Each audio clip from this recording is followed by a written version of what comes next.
Well, good evening, hockey fans. Welcome back to the Hockey Writers Live. February the 10th already. I'm not sure where this year is going, but January's already gone. We're already almost halfway through February. It's great to have you with us tonight. Got a wonderful show for you. It's going to be a little different tonight than usual, as we normally like to go 60 minutes, but we're going to start off with our panel here. We're going to go live for 30 minutes with an incredible panel talking all things NWHL and then some. And then we're going to release this interview. And then we did an interview with Marissa and Jemmy today. That's going to be released tomorrow, talking about women's hockey and more. So you'll definitely want to stay tuned for that. So let's just jump right into this. We have a wonderful panel for you tonight, including a player, a general manager, and a media member who are prominent in the NWHL. So when I introduce them, Allie Thunstrom from the Minnesota Whitecaps, the defending champions. Allie, welcome to the panel. Thank you for having me. Appreciate you. And Nathaniel Oliver, first year general manager of the Buffalo Beauts. Hey, Nate. Hey, Mark. Thank you very much for having me on tonight. Really appreciate you coming on. And finally, grizzled veteran of the Hockey Writers, Dan Rice, one of the few that's been here longer than me, covers the Devils and is prominent in the NWHL. How's it going, Dan? Great. I'm super stoked to be here with these awesome humans and yourself as well. Oh, and myself as well. Nice. Nice little plug in there, Dan. But let's just jump right into this. You know, we're going to talk a lot about Lake Placid here, and Allie, we'll start with you from a player's perspective. Mm-hmm. Can you just talk about how exciting it was for you? Like, how did you find out that Lake Placid was going to happen, and then just your overall reaction to that news? Yeah, it was super exciting. I mean, at the point that we found out, I think it was early October-ish. And at that point, things were really up in the air of what the season was going to look like. We'd been practicing for about a month at that time and planning on something starting in January. And so just kind of building up to that. But to that point, you were just practicing. You didn't really have anything concrete to look forward to. And then they came out with the bubble, and it was, we kind of knew that there was a possibility of a bubble type season, and you saw the NWSL do it very successfully. And so then when they said it was going to be in Lake Placid, I mean, we were really excited. It's such a historic place. The rink itself, I mean, that's where the 1980 Olympics were. And there's just so many, amazing and historic sports moments that have happened there. And so we were super excited to get going, and it gave us something to start practicing for. So I think as a group, it was like, all right, now it's time to go. So we were definitely really excited to get there and to get the season going. Nate, from a general manager's perspective, how were you able to find out about this? And then did you get to break the news to the team at all? Just what happened there? Yeah, actually very similar to what Allie said in terms of the time frame. The league had let the general managers know, and then real quickly, kind of in rapid order, we wanted to make sure that the word got out and was done succinctly. So called the team meeting together, got our players and our coaches together, and I let them know all at once that we were going to be doing this. And I think there was the initial shock part to it. That, okay, well, everything we'd been planning for, how we're going to do home games, and we're going to have our teddy bear toss game and all the stuff like that. You start to think maybe a little nervous, maybe a little disappointed that those things weren't going to happen and was going to be an out of the ordinary season. But then you realize the gravity of where we were playing and the historical aspect of it. And I think what was cool for me to see, just in my position, is that how much that meant to the players, and it didn't really matter where they're from. So like for the Beauts, we have about half the team is U.S. born, but a little less than the other half is Canadian, and I have 2 Slovakian players. But for all of them, I mean, they've all seen the film Miracle. They all understood the gravity of it. So I think once that set in, the excitement began to peak and grow as we approached it, and just blossomed from there. So definitely just a lot of excitement leading up towards it and heading in. And Dan, just from a media perspective, how were you able to find out? And how did you react when you first found out that Lake Placid was going to be a thing? These two who I talked to pretty regularly, they were very tight-lipped, and they're actually not the ones that kind of told me. Believe it or not, a Riveters fan who knows somebody who works in Lake Placid said that he heard that this was a possibility, and I was just like, well, somebody from somebody isn't really like concrete evidence. You file it away as maybe something that could possibly happen. And I guess when the NWHL announced it, it was mid-November. I was just about to get on a plane going back to New Jersey. I was down in Florida, helping take care of my mother, and I got the press release the night before, and I'm reading it, and I'm like, I can't even focus right now. Like, I have to get on a plane tomorrow. So I'm trying to come up with something to say, like, crafty, to put in a tweet before I get on the plane, and I don't know what kind of service I'm going to have. So it was really neat. I was excited that we actually had a set date where a season was going to be happening. Whether it was 2 weeks or 2 months long, it didn't matter to me, because we miss seeing these athletes on the ice. And it was really neat when I got off the plane and started to read through Twitter and see, like, kind of what Nate was saying, all the players' reactions, to see that pure excitement, and go back through the timeline and see how stoked everybody was, from the general managers and coaches. And at the time, I believe Danny was maybe still the owner of the league, or commissioner of the league. But to see just everybody's excitement was really neat. And obviously it was a special setting that they got to be part of last week, 2 weeks ago. Very cool. And Allie, I mean, you got to finally get down there. You were able to play a few games. Can you just talk about how cool it was to be able to play a few games on that ice? Obviously you mentioned the historical factor earlier, but just was it everything that you anticipated?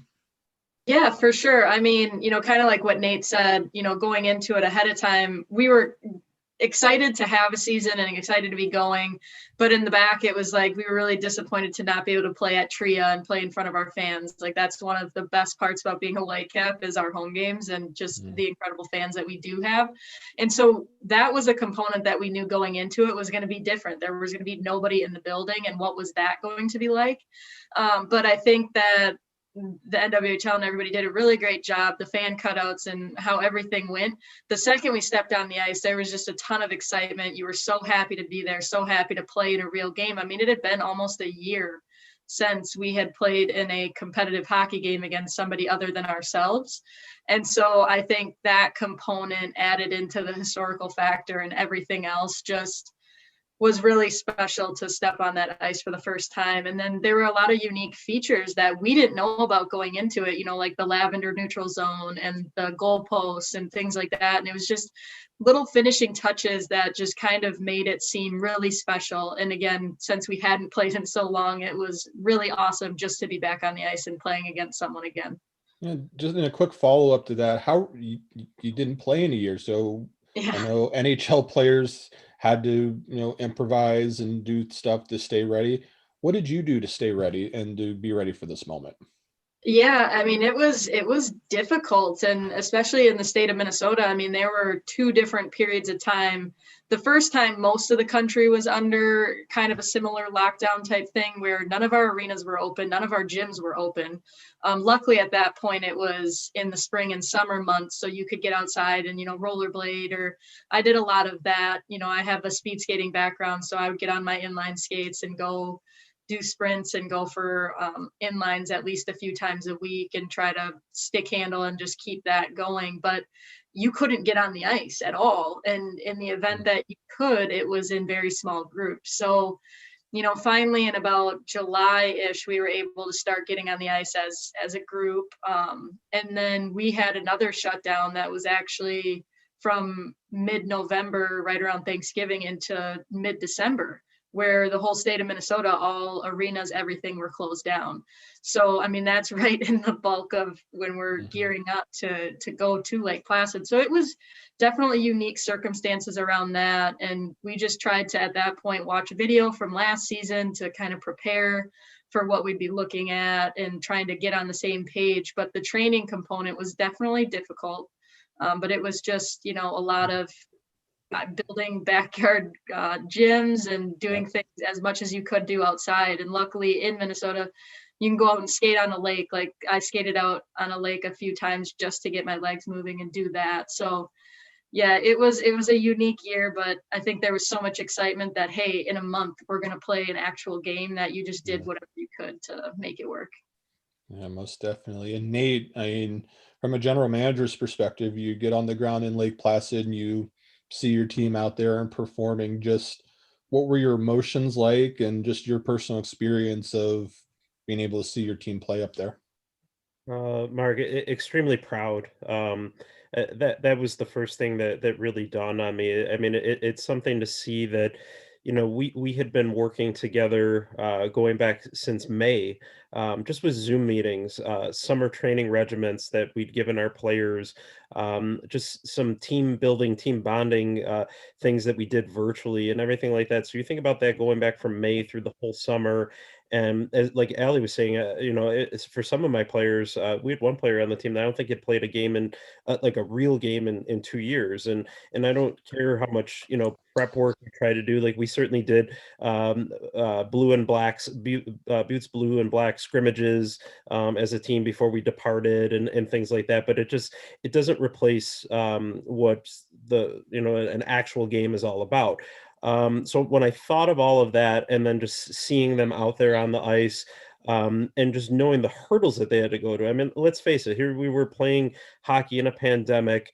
Half my team was Canadian. I couldn't get them over the border to begin with, and yet nobody quit, right? We had all these hurdles thrown at us, and everybody stayed the course, believed in it, and fought to get to that point. And then just to see them out there for their first game just meant the world to me. So I love that aspect of it. I think if you look at our very first game that we played against Connecticut there, we lost 2-1 in a shootout.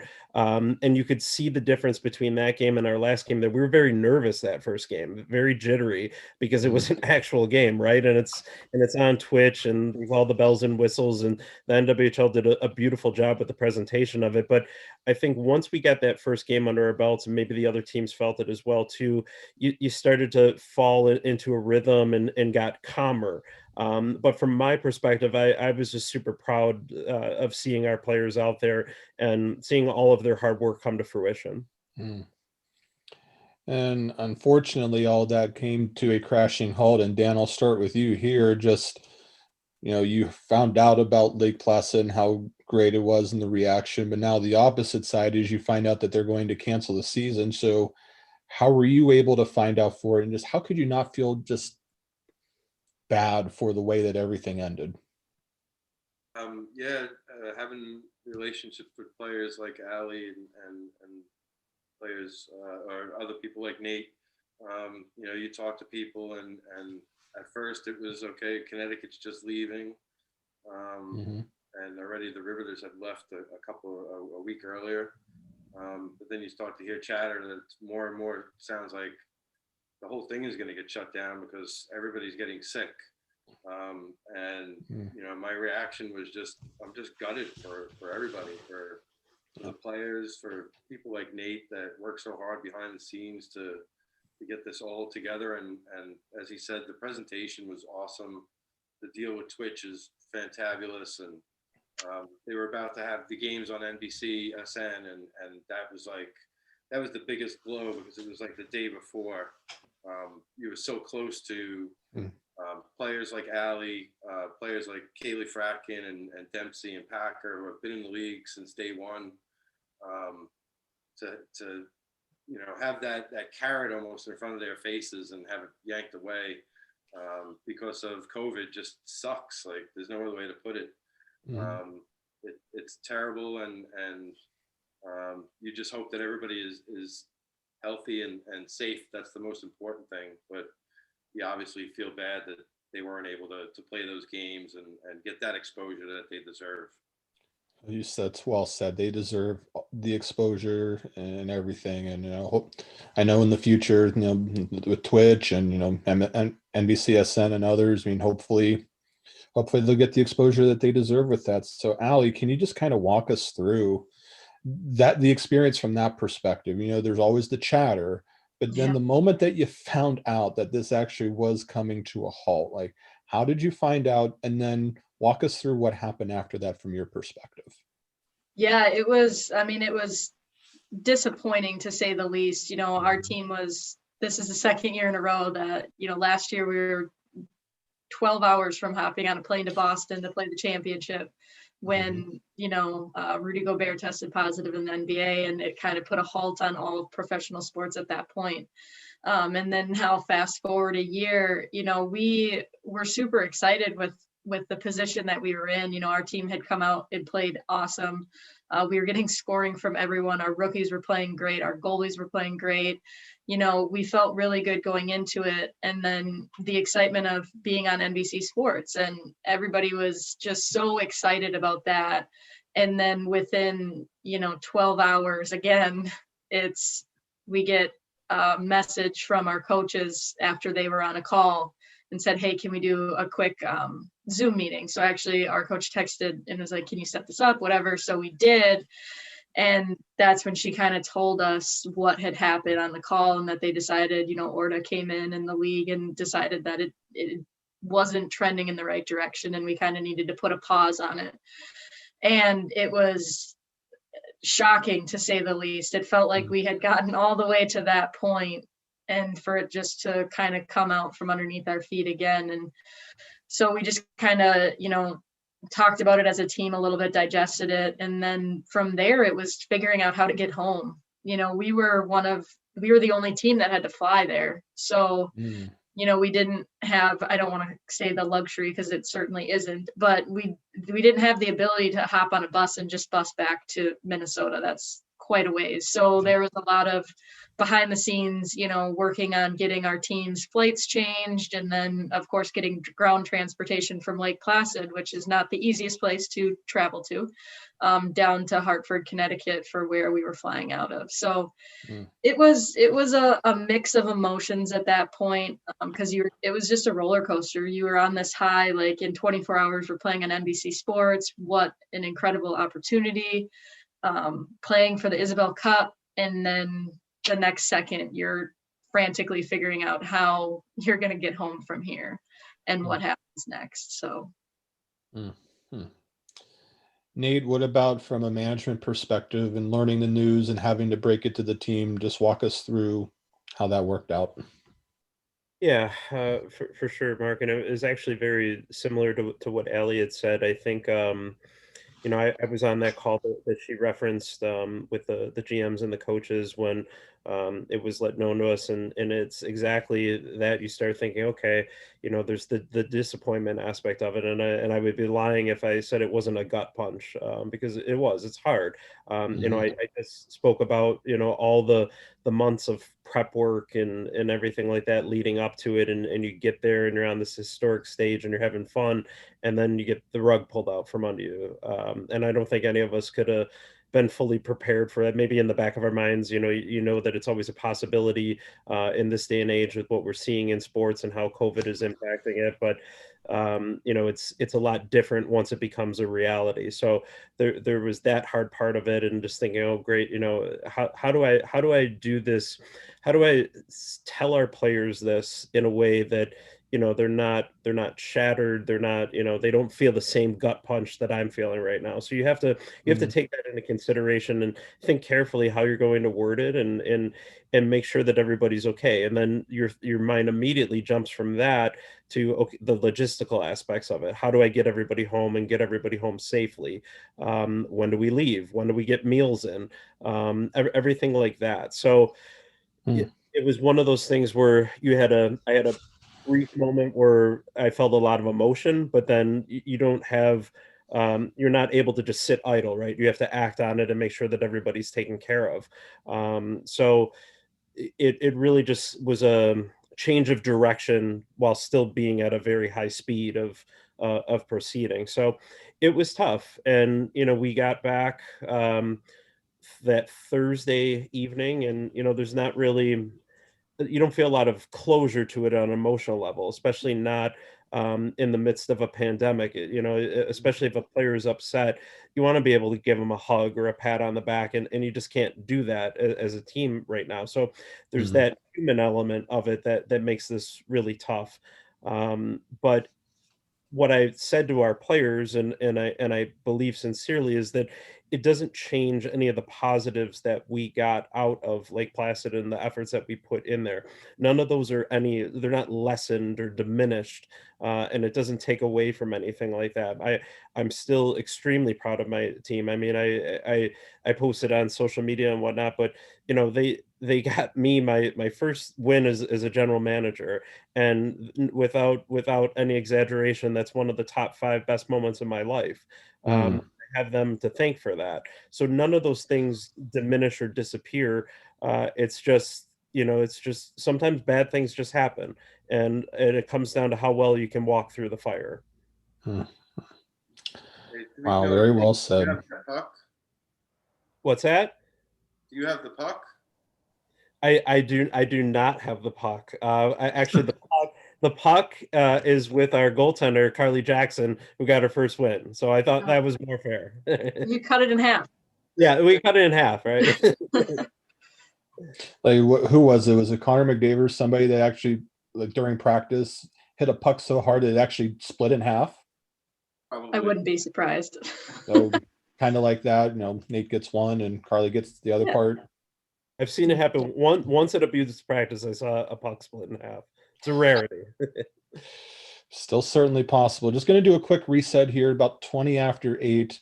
It's Hockey Writers Live. I am your host, Mark Scheig, and this week we have the NWHL panel. We have Minnesota Whitecaps star Allie Thunstrom, Buffalo Beauts general manager Nate Oliver, and the great Dan Rice joining us here. Just got a few more questions for each of you. So, Allie, for this one, Mhm. still the champs. So Yeah. does Think that feel so. surreal knowing that with everything that has happened, you kind of had the carpet pulled a couple different times, your team is still the reigning champs, and kind of what comes next then? Yeah, it's very surreal to say the least. And like I said, it started last year on the way to the Isabel Cup finals, when it got pulled the first time right at the very beginning of the pandemic. And then now, it kind of, this bubble season was surreal in a sense of we were all kind of talking about as we were at the airport, and just with everything that had happened in that 2 weeks that we were there, it was like, did we even play? Like, with everything and all the noise, like, with what had happened and getting home and all of that, it just feels like the last year has just been a blur. And so it is very odd to think that when we raised the cup in 2019, that's the last time that a team did it officially. And so, I mean, it's a cool thing on the one hand to say that we are still the reigning champs, but I mean, that fire inside to actually defend it just keeps burning a little bit brighter. And it just gets a little bit more frustrating when we come so close to being able to, and then not having the ability to do so. So it's kind of a surreal experience to think that we are still, in fact, the reigning champs, but hopefully someone in the league will host and hoist that cup again very soon. The sooner the better, that's for sure. Nate, I remember the day that it was announced that you became the general manager, and I know several of us were just so overjoyed knowing the kind of work that you put in other positions within the team to get to that spot. So what have been the biggest challenges for you in order to, kind of acclimate yourself to the new position? What have you had to learn along the way? I'm sure it's been quite a bunch. Yeah, and I'm the kind of person that I would rather get the hard part over with. So if I can manage a team through a global pandemic, I think that puts me in a better spot for the seasons ahead. And in all seriousness, that's how I look at it. I would rather get the hard part over with, and because I have to imagine that it's just going to better prepare me and better prepare our team going forward for next season and beyond. Um, I've been very fortunate, having worked around the team in different positions previously, that I think that there was a lot I knew already, but it's a lot different when you're the person steering the ship. And I kind of have the mindset of is that I don't want anything to go wrong on my watch. I want to make sure that I'm doing my due diligence and Mhm. being prepared. And a big part of that is just asking a lot of questions. It never hurts to ask questions, and you got to make a decision, right? So I even say to our players, and I say to people in general, the best thing you can do is make the right decision. The next best thing you do is make the wrong decision. The worst thing you do is make no decision at all. And that's really how you learn. But in terms of what we're building here with the team and my role with it, I've told the players the biggest thing for Buffalo is that I just want it to be an atmosphere that's a very positive one. I want, if somebody signs up to play for the Buffalo Beauts, I want it to be their best hockey season that they've ever had. And Mm. I say this a lot too. I'm using a good amount of my sayings here, but people might forget what you said to them. People might forget what you showed them, but nobody ever forgets how you made them feel.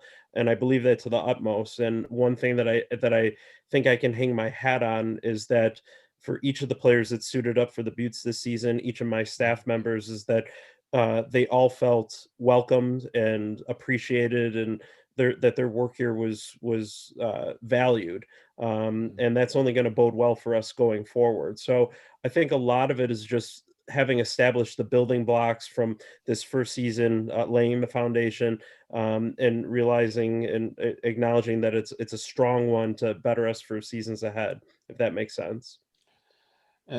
Not only does it make sense, I think you make one heck of a philosophy teacher. So if you ever need another career or something, Sure, those, I'm always up for moonlighting, so. there you go. So Dan, I'll tell you what, the media aspect of all this, it seems like they've come away here. Twitch did a great job of being able to present some of the games. NBCSN was going to get involved. I think there's a lot of other outlets that I don't know about a lot, but there's enough media presence out there where there's some coverage of the league. And I just kind of wonder from your point of view, what is the state of that? Do you feel like that there's adequate coverage of the league? And then what do you want to see so that it only gets better? Yeah, I think a lot of the outlets that were present during the 2 weeks or so that everybody was up in Lake Placid were the usual suspects, ourselves, the Ice Garden, the Victory Press was also there every press conference. The Boston Globe, they had a reporter up there who was embedded in the bubble. The only one I believe that was allowed up there. So that obviously in the future you want to have more journalists be able to attend games. We did the best that we could in trying times and full marks to the league because, as I told Nate before we started, everything went really smooth.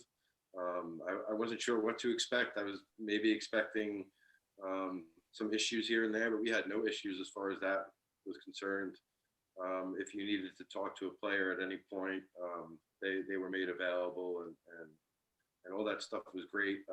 Going forward, I want to see more deals like they had with NBC to broadcast games where people can just put them on their TV and watch them, give them the attention and exposure that they deserve. Not that there's anything wrong with Twitch, and that one Saturday we had over 1 million people, I think it was, watching the games. Amazing. You just want to see more of that, those partnerships, and it seems like especially with the individual partnerships, maybe every week Nate's team was announcing a new local business partner, and you saw that come to fruition during the broadcast where this Beauts power play or penalty kill was presented by I don't remember all the sponsors, but I know Farrell Roofing was one, a big sponsor that got mentioned a couple of times. So those things are great to see, and the broadcast looked awesome. We've come a long way since season one as far as getting the games out to people and the look of them, the sound of them. Maybe one detail, and Allie and I have maybe talked a little bit about this. If this is going to be a legit professional league, we have to institute some form of video replay on goals. Offsides, maybe down the line, let's get goals done.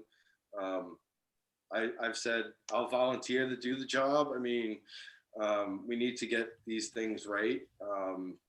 and we have to be up to par with everybody else. And there was an instance in one of her team's games where Toronto was awarded a goal, and it looked like on the replay that the shot hit the crossbar and then the far post, and then bounced out all the goal. There was no review. I don't remember if there was a discussion on the ice, but within 20 minutes, there were fans and family members posting videos online, slowing it down, showing that it hit the crossbar. We're watching it live. Maybe we don't pick up on that, but there should be some way that can be reviewed and rectified. And God forbid that happened in the semifinals in a game on NBC, in an Isabel Cup final.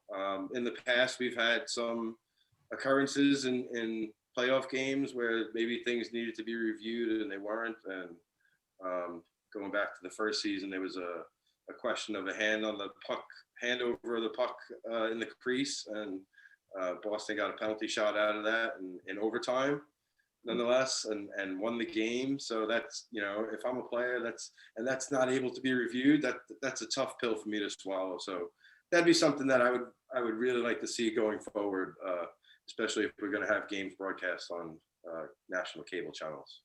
As long as it doesn't replicate what happened with the Blue Jacket Hurricane game the other day. Right. All for that. We don't want that to happen. We want, as I said, I'll volunteer my time. I can go to any arena or rink and sit there and review the video and make sure that we get it right. You can be the NWHL's version of Toronto. Yeah, that's it. That's fine. I could be that. I'll do it for free. I mean, as much as I'll do whatever I can to help out in any way I can, whether it's writing or doing this or chipping in other ways. Dan, the Situation Room Rice. There you go. Yeah, I like it. I love it. He's got our vote. I'm in. Full support. No, let's do it. And Allie, you're going to give you the last question here, as I think it's important, because there's a lot of fans out there. There's a lot of young fans too that are looking to see. Maybe they want to do what you're doing right now. And I consider a lot of you trailblazers just because you're carving a path not only for those that are there now, you're carving a path for those that are going to be there later. But everybody has challenges, everybody has struggles. So kind of a two-parter. What were some of the biggest challenges you've had to overcome that helped you get to here today? And then what advice do you have for the young player that wants to follow a similar path to you? Yeah, so I mean, beyond the typical challenges that you hear from players is, I've had to overcome a lot of failures. I've been cut from teams and had to, change the mindset and figure out how to get better and how to improve my chances in the future. But beyond that, this past year has actually been incredibly challenging for myself. And even just 5 months ago, I didn't know if I'd ever step on the ice again. I ended up having a heart procedure at the end of July because my heart just could not get in rhythm. And I was struggling with it. I had known that there was something there for several years, but it kind of was benign and didn't really affect me. And then throughout the course of the summer, starting in about end of May, it was to the point where I was getting dizzy in the middle of the day. I couldn't, walk up a flight of stairs without being concerned that I was going to pass out. And so ended up being admitted to the emergency room, and they needed to do surgery, within a couple of weeks. And so we did it. And by all means, it should have been a quick recovery for a heart type thing. But I mean, it was I remember getting on the ice with my teammates again, finally in about September. And I had to wear a monitor. I didn't feel right. Nothing felt right. And I genuinely didn't think I'd ever play competitively again, because it was just that significant. And thankful for all of my teammates. I'm fortunate to play with a lot of people that I grew up playing with, like Pizan, one of my best friends, and Winnie and Chelsea and the whole group. And they really helped make me confident, like whether it was just saying like, hey, if you, jokingly, if you pass out, like, we'll make sure to give you CPR, whatever. It took a lot of the fear, because I was terrified. Every step I took, if I sprinted, I just didn't know if that was going to be, what triggered it again. And so having them by my side really gave me a lot of the confidence to try to go a little bit harder every day and kind of get to that point. And finally, about mid to late October, I started to feel a little bit more normal. And I know I shared that with Dan a couple of times. It's like, I don't know if I'll ever be me again. Like it's just not the same. But eventually it started to come back. I started to get that comfort of working out hard and bringing the intensity. And as I started to feel more confident, my heart started to settle down a little bit and get into a rhythm. And thankfully I haven't had any or many episodes since. But then, of course, as things go, 3 weeks after that, finally feeling good, feeling confident, I ended up tearing my MCL in my knee. And so then it was just like, well, now we know the bubble's happening. We know when it is, and we're about 8 weeks out from it. Can I recover in time to get on the ice and play? And so, from that point, it was kind of trying to dial it back mentally and figure out what I needed to do. I'm not a good person at resting. Ask anybody that knows me. I'm not good at it. I want to be on the go. I want to be moving. I want to be getting better. I want to be doing all these things. And I couldn't even walk. And so it was a big mental hurdle to kind of know I needed to rest it and, support my teammates while they were on the ice, and then do whatever I could to get back on the ice. And so finally, I think it was Christmas Eve, we had a skate, and that was about the first time that I could do a crossover. So that we're getting that timeline there. But so then it was just, well, it might not be perfect, but I already went through the period where I didn't think I'd ever play again. And now I might not be what I was. I might not be fully ready yet, but I'm going to do everything I can to be on the ice with my teammates in January. And, it was not easy. But luckily I have awesome teammates, awesome coaches that supported me through all of it. And, I did make it back on the ice. But, for kids that are looking to become a professional hockey player or become professional in anything, it's not always going to be a smooth road. I would love to tell you that it was sunshine and rainbows the entire way from when I first started playing hockey to get to here, but there's going to be tons of challenges along the way. But if you keep your mind set to it and you work hard, lean on your teammates, lean on your family, you don't have to do it alone. But if you set your mind to it and work hard, and, don't be afraid to focus on your weaknesses and get criticisms. Yes, everybody loves to hear about the great things that they do, but focusing on those things that you might need a little bit of work on, that's going to be what catapults you into that next level. And so take that criticism and kind of own it and say, okay, you know what, I'm going to do that better. But if you just keep your mind set to what you want to do, you can achieve it. And it's not going to be necessarily that straight line, but just don't give up and keep pushing forward. And like I said, lean on friends, lean on teammates, and you don't have to do it alone. But if you work hard enough and want it bad enough, you'll get anywhere that you want to go. Wow. Incredible stuff there.